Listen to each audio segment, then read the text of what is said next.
Hello, my Radyo Kapwa cuties. Welcome back to the Tita Talks podcast. I'm your host, Daaca, and this podcast is a place where ancestral remembrance intersects storytelling. Today is May 26th when I'm recording. This episode airs on Radyo Kapwa every last Wednesday of the month, so you'll be hearing this on May 28th, 2025. And I just couldn't let my recording day pass without shouting out my grandma. It's her 89th birthday today. And if you follow me on Instagram, you know that Nana is both the best part of my life and my Instagram. So it feels wrong not to acknowledge the grandmas on this show, right? Like, it's really about honoring our grandmothers. And I really do think that in a very extended and long kind of lineage way that this episode and every episode of this podcast is informed by that lineage of grandmas. So, shout out to the grandmas of my lineage and yours and how they paved the path for us to be here together today. Ooh, wow. I super did not mean to start the podcast so deep, but here we are. In any case, new episode today. I'm excited to be recording today because I think it's good. It's good for me to do this activity. Truthfully, y'all, I have been dragging my feet on recording because there's really one thing right now that is, I won't say sitting heavy on my heart, but it is a major life change and it feels silly to talk about anything else. And the way I want to record this episode and put out the promotion for it and just figuratively and literally throw my phone away afterwards so that no one actually looks at me and witnesses me in this moment. The way I'm about to low-key hard launch this information publicly, but I am going through it. I'm going through a breakup. There. I said it. I'm going through a breakup and I'm choosing those words wisely. There is a transition state that is happening right now. And yeah, I'm going through a breakup. And the last 4 weeks, it's been 4 weeks, have been very challenging. What's interesting about the timing of this is that it was literally the day before the Lapu Lapu Day festival. So my life at that point was just total chaos and emotional turmoil, but we're coming out of it. We're coming out of it through the loving support of community, through showing up in community, all of the things. But I obviously have a ton that I'm feeling and things that I could say about the breakup. But for today's episode, what I felt like would be relevant to this show and to y'all, the listeners, is the ways in which the breakup and kind of maybe the things that are happening now, through the process of breaking up, how they are ancestor-led and ancestor-guided. I certainly have some thoughts around the way the breakup itself, the way that I got to that point, how that was ancestor-led, and we'll talk about that. But yeah, just the thought that through every part of that decision-making process, I wasn't alone in it. Now, I want to preface this a little bit with the fact that I have been working over the last couple of years on better attunement to myself, better attunement to my intuition, and what that ancestor guidance is. And for you and your journey in that, the language might be different. I just imagine that the guidance is coming from that kind of source. This inner knowing that I have is guided by, call it what you want, right? Source, or for me, it's ancestors, someone who can see the bigger picture, someone who's further zoomed out from it than I am, but then also at the same time trying to bring myself to that same zoomed out position. Is this all sounding so silly? I don't know. I don't think it does, but just to provide some context, over the last couple of years, I've been really working on what that attunement looks like and then putting some practical things into place in order to get there. So recently I had discovered a creator that I really like on Instagram, and his name is Nikki Morani. He runs Source Clarity. I feel like I got his last name wrong and I feel really bad. But in any case, Source Clarity, certainly go check out his work. But he has a free workshop series on his Instagram. So what I'm about to share is the thing that I learned there. And honestly, I'm obsessed with it. I'm like telling everyone, literally everyone about this, everyone who will listen.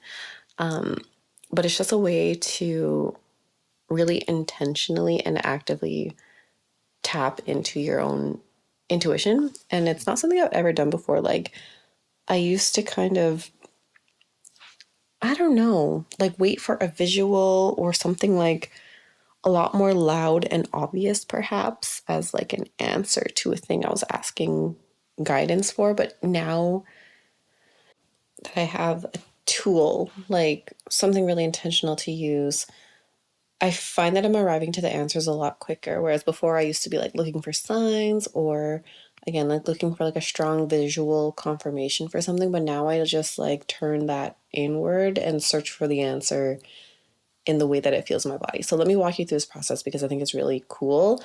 And let me remind you, this is how it feels for me in my body. Like the way that it shows up for you might be different, or maybe this doesn't hit at all, and that's fine too. So in any case, he instructs like in this like framework for tapping into your intuition. And I'm paraphrasing for sure, but the first step is to get into like a somewhat meditative state.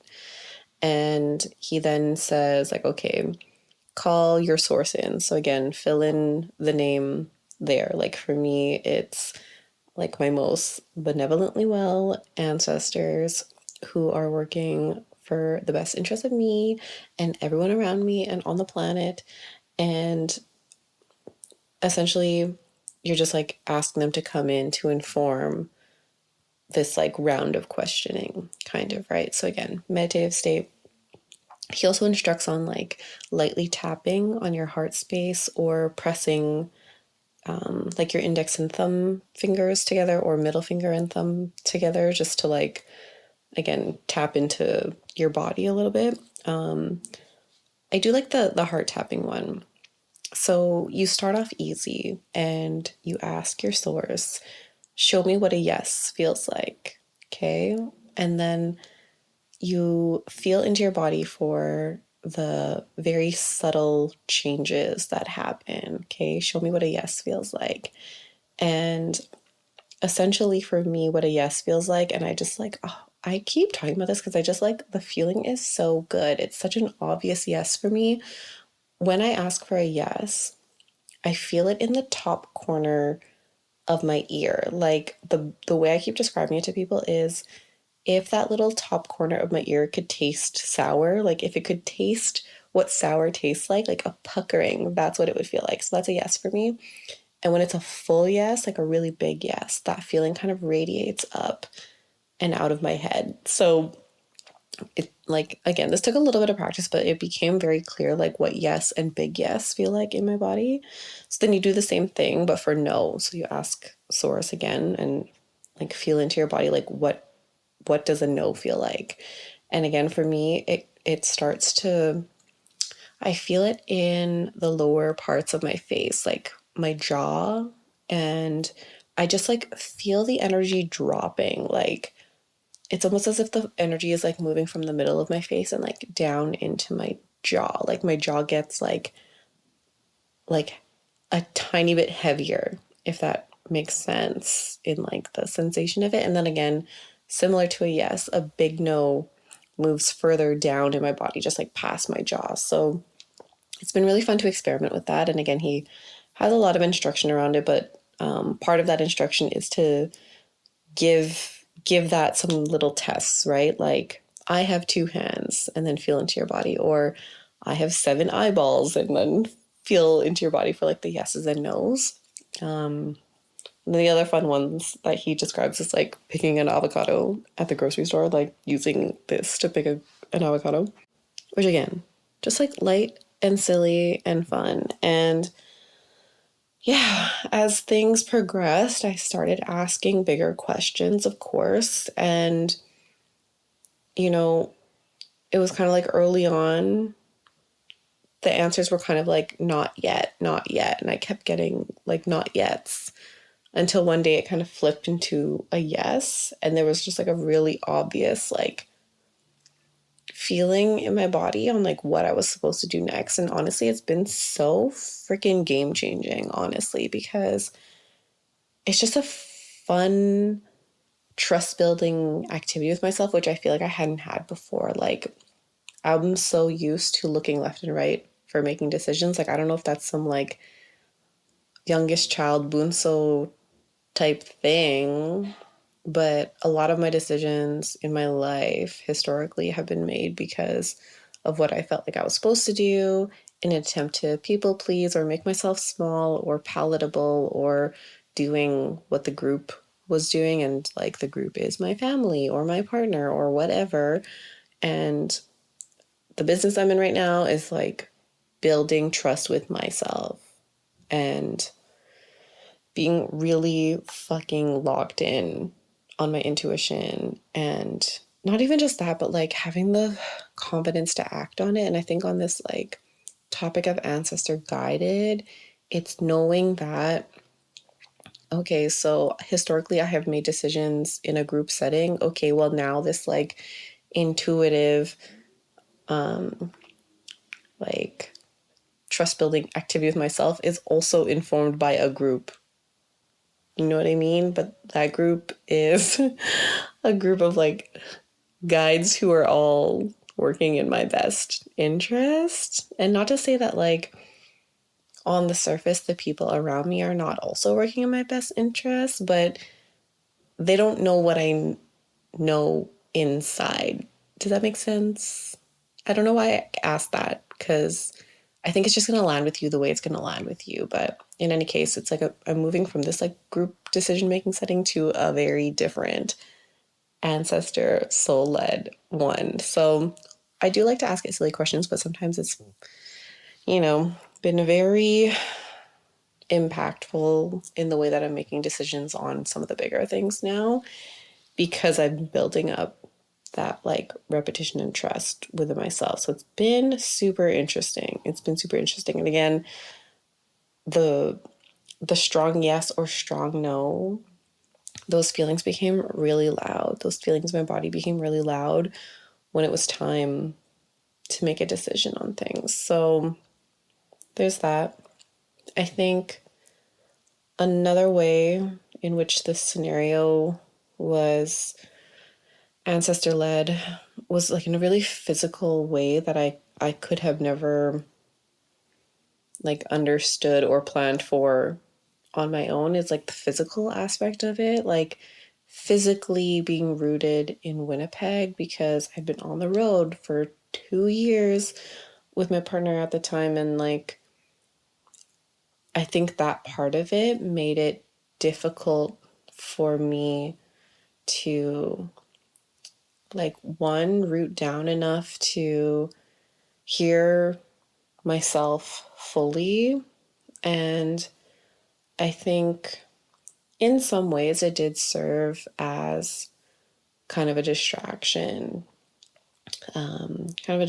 for not just this, like any relationship issues that we were having, but like a lot of the issues I was having in my life. Like, and I wouldn't even call them issues. It's more like ways that I could probably take care of myself better in those pockets of my life, like relationship, career, finances, friendships, like the whole thing. And I do think that the act of traveling is something that I still want to do on a somewhat full-time basis, but I think I just needed to get back to basics and foundationally make some investments in myself. And I think there's some moon stuff that's happening. So about Aries and Saturn, and that's apparently like big new routines and stability type energy. And I freaking feel that so hard because I feel like I'm in that season of like, oh girl, my routines are fucking down. If I start sleeping, I'm making jokes about this on Instagram, but like if I start sleeping for 8 to 10 hours a night, it's over. It's over because I'm I feel like for the most part, like routine wise and other things, like meditation, journaling, moving my body, I'm working out a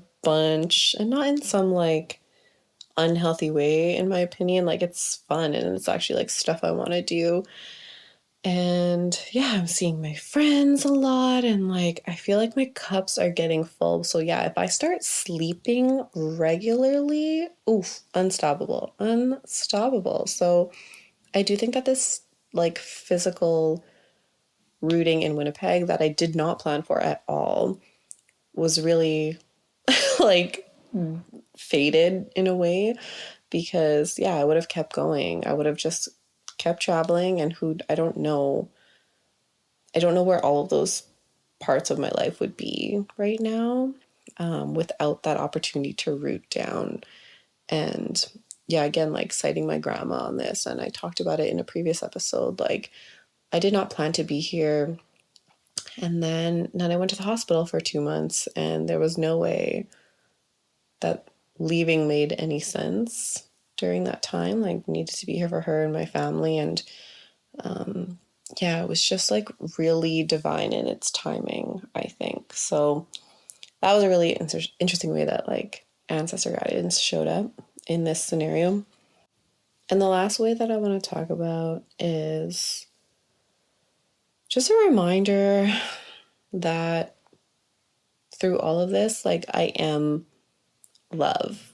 Like I think there's something about building a strong relationship with yourself, which again, through all this work of like inviting in ancestor guidance, like building a strong relationship with myself and reminding that my highest self would move in love. And around the time I was considering like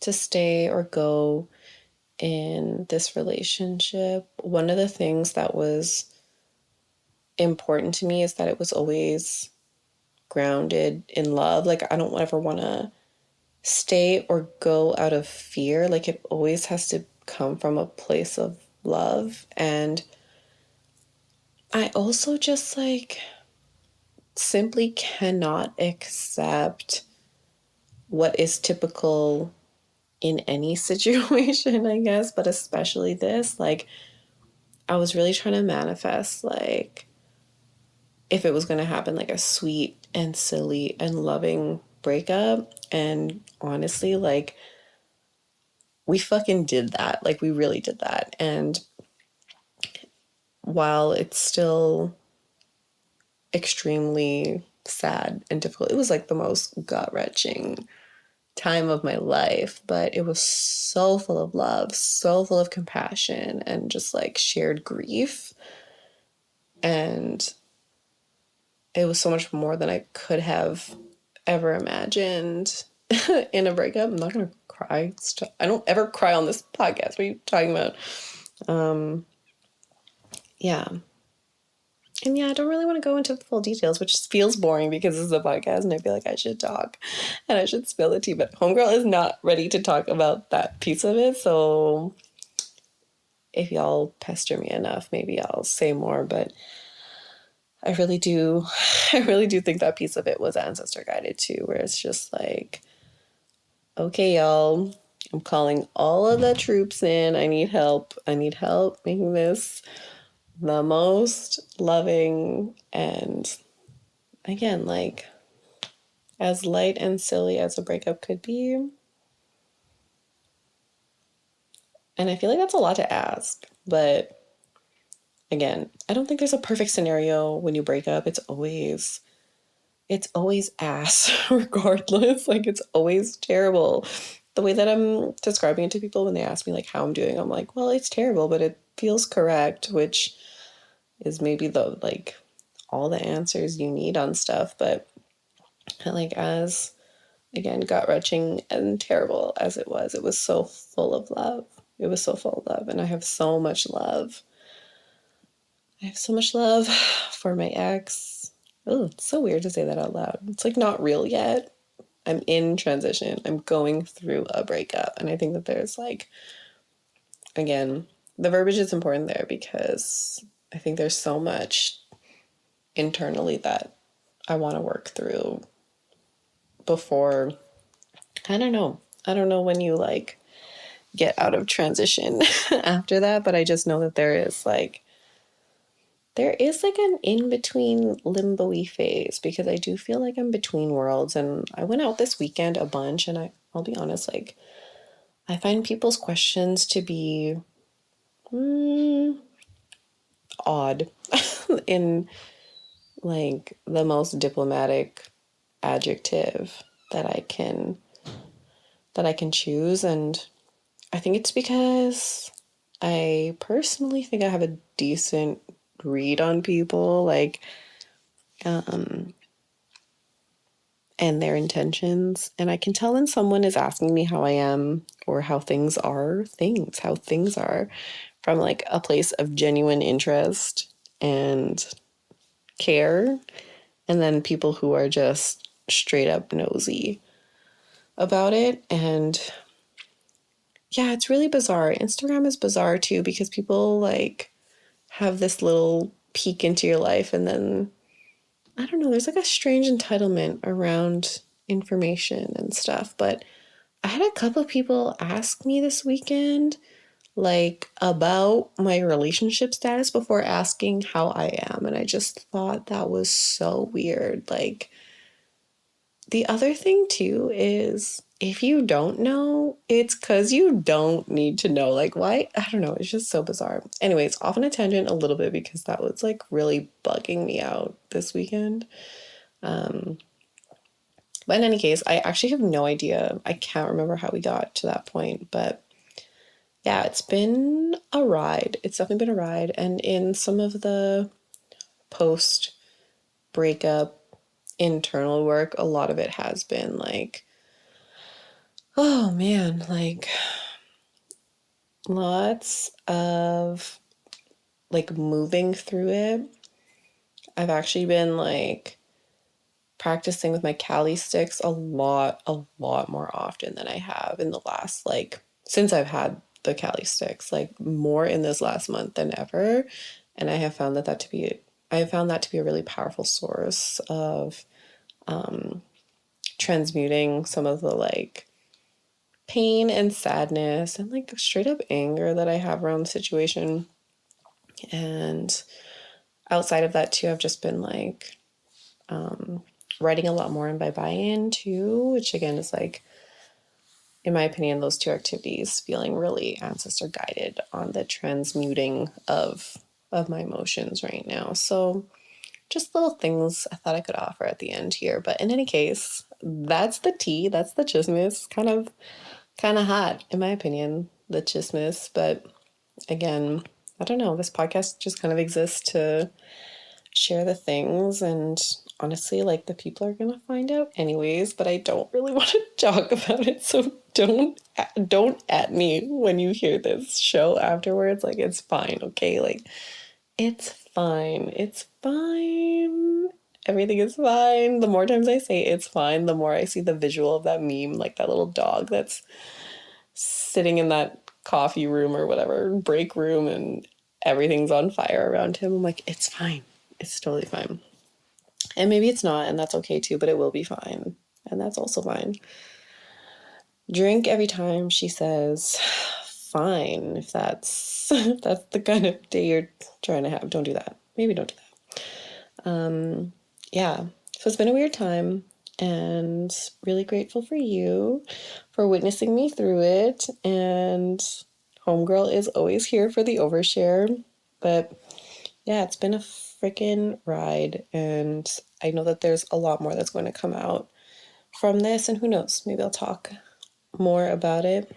But in any case, I hope that this episode serves as an example, or serves as an invitation rather, to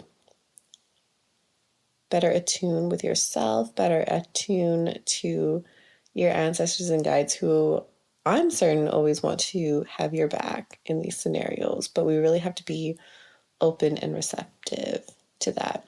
And if that's not your thing, that's totally fine too. But personally, I like having a little team. I like having a little team that helps me inform my decisions and honestly just like gives me more confidence to do the things. So I'll take that all day. I'll take that all day. In any case, that brings us to the end of our episode today on ancestor guidance. I mean, every episode is kind of like that, but ancestor guidance through this really fun, little messy breakup time in my life. So glad you're here. And we'll catch you next month, every last Wednesday of the month on Radyo Kapwa. Don't forget to catch Tita Talks here live on the radio, or you can catch us on the Radyo Kapwa YouTube or on my podcast channels, Tita Talks on podcasts. And wait, what did I just say? Tita Talks on Apple Podcasts and on Spotify. Woof. Yeah, we at the end of this episode now. All right, signing off. Love y'all. See you next time. Hey, what up, y'all? Comment allez-vous? Moi, ça va, et je m'appelle Fanny Christo. Vous écoutez à Radio Kapwa sur 90.3 FM CKUT, and nous sommes le 28 mai 2025. It's that time of the show where we bring y'all the latest news about the homeland. Donc, qu'est-ce qui se passe aux Philippines? Well, according to Dennis Sabrina, who posted this article on the Rappler website on May 26, he reports 4 dead, 1 hurt in Cavite barangay flag ceremony gun attack. A village chief and 3 others died following a broad daylight gun attack staged by a former community watchman during a Monday morning flag ceremony, May 26 in Dasmariñas City. The attack also left a youth official hurt.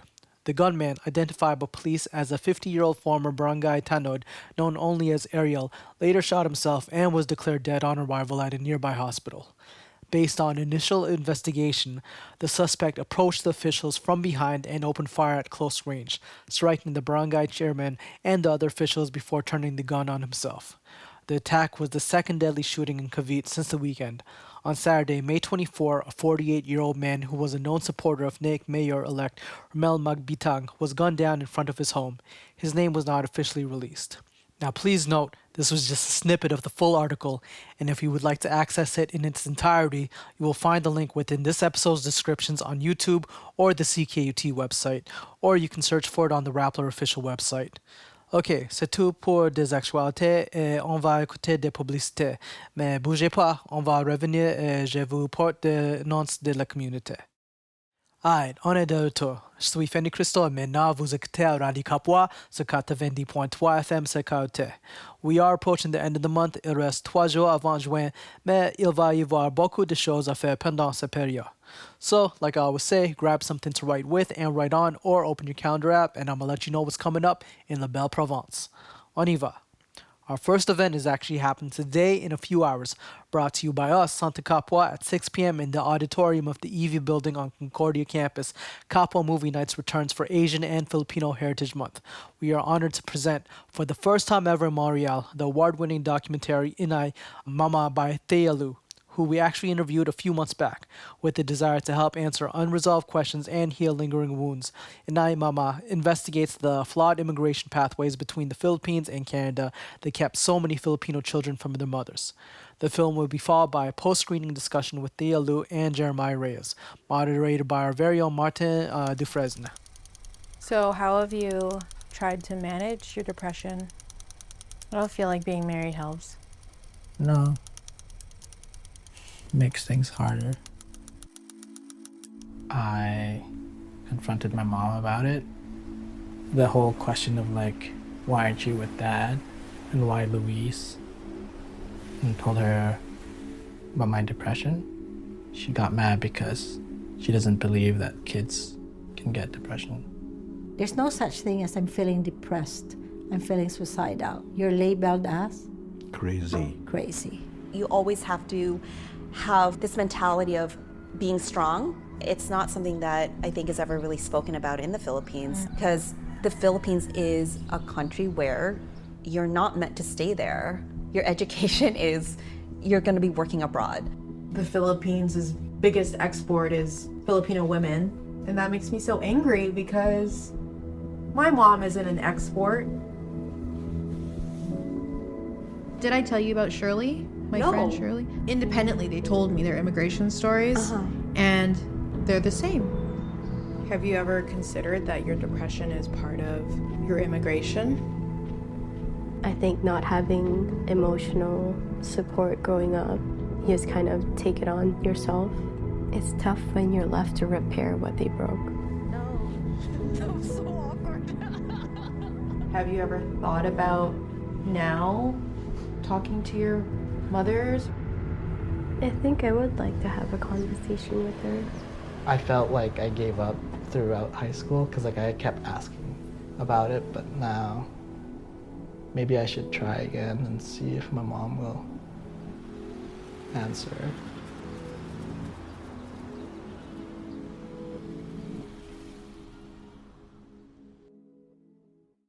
At that same time, there was another event brought to you by MAY' Quebec, and it's online. So if you can't make it to our movie night, or if you prefer to learn about borderline personality disorder, aka BPD, you can log into a Google Meet and attend a free workshop about BPD today from 6 to 8 p.m.